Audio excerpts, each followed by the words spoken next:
একদিন এক লোক বটবৃক্ষের নিচে রাত্রে শুয়ে তরমুজ ক্ষেত পাহারা দিচ্ছিল। সে সময় হঠাৎ বটবৃক্ষের ছোট ছোট ফলগুলোর দিকে তার নজর পড়ে যায়।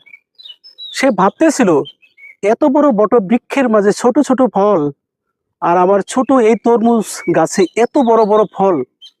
সৃষ্টিকর্তার এই সৃষ্টির মধ্যে নিশ্চয়ই কোনো ভুল আছে, তা না হলে সৃষ্টিকর্তা এত বড় গাছের মধ্যে ছোট ছোট ফল দিল কেন?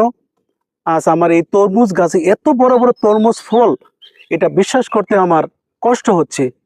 রাত্রে যখন সেই লোকটি চিন্তা করতে করতে ঘুমিয়ে পড়ল, ঠিক তখনই ঘুমের মধ্যে জেগে দেখে তার নাকের উপর বটবৃক্ষের ছোট্ট একটি ফল পড়ে তার নাক থেকে রক্ত বের হচ্ছে। তখন মনে মনে ভাবতে লাগলো, এত ছোট ফল আমার নাক ভেঙে চৌচির হয়ে রক্ত বের হচ্ছে, আর যদি সেই তরমুজটা আমার আজকে মাথায় লাগতো, তাহলে তো আমি বাঁচতাম না, তাহলে তো আজকে আমি মৃত্যুপুরীতে চলে যেতাম।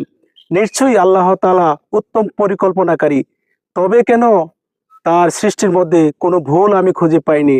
সুপ্রিয় দর্শক শ্রোতা,